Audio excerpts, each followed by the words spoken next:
Hello and welcome to our next episode. I think it's already our third one. Yeah, Yeah. this is our third episode. Time Cool. is flying. Yeah.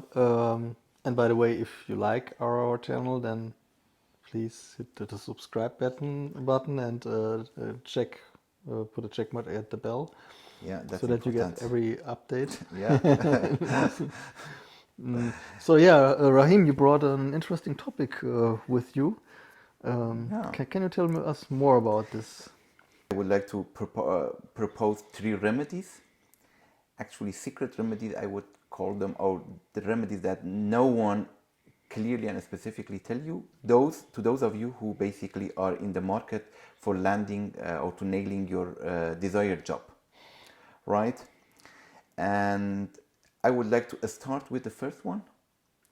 And the first one is showcasing your asset. Please, when you go to an interview session or when you write your cover letter for a job, you need to show something why the company should hire you.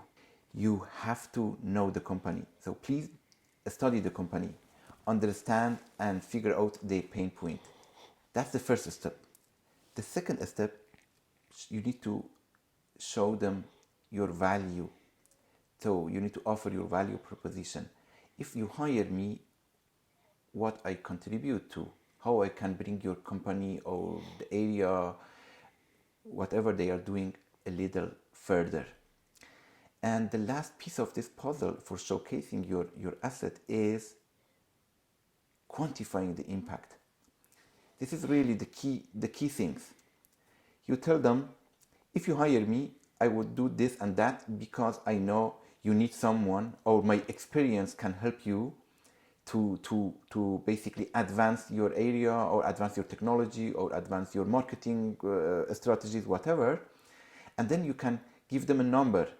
If you hire me with, I can after a year, you can for sure increase your sales by 1%, or your consumer base will increase by 15%, and so on and so forth. So that's the first remedy, showcasing your assets. Now I would like to ask Achim, you are in the market for a long time. I know you have background in many different fields, especially IT and computer science and data wars. What would you suggest to as a second remedy here to people who are in need for this kind of remedy? And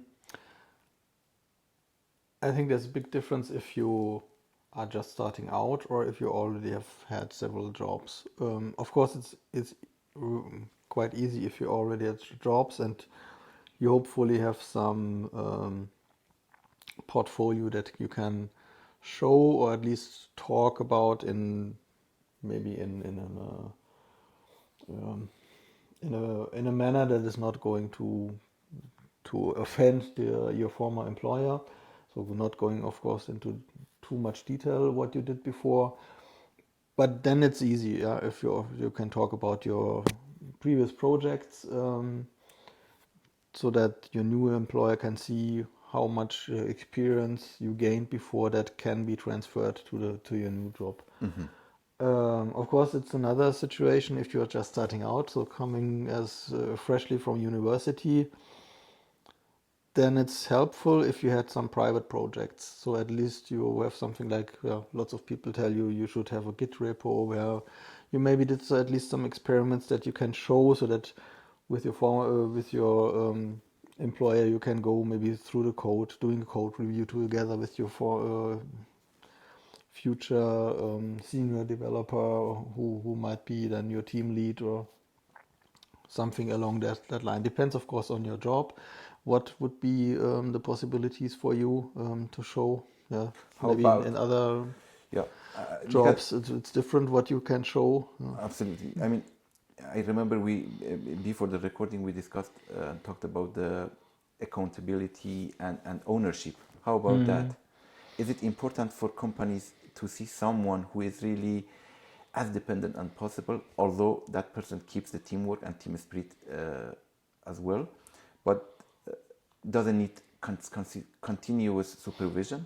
How about that? And is accountable to what every step that he takes Is that also a value? Sure, but it's hard to find out in an interview. That's something you only learn while this person is already working for you.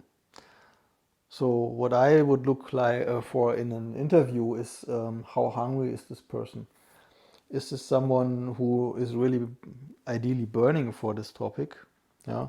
So wants to learn more, wants to grow more. That's even much more important than if he or she has already worked exactly on with these two kinds of tools or these programming languages or whatever. Because if you already have some foundational knowledge, it's very easy to add knowledge to that is then more specific to your concrete project. But if you don't have this kind of self-motivation and hunger to learn more, then it actually you don't have the drive to grow, and you don't have the drive to adapt.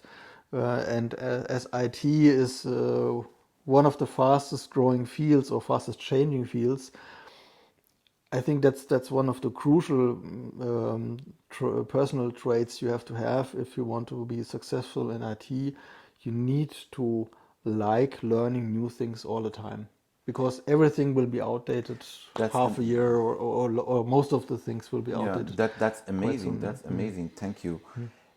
To be honest, it's not only valid this remedy for IT worlds, for all kind of job, right?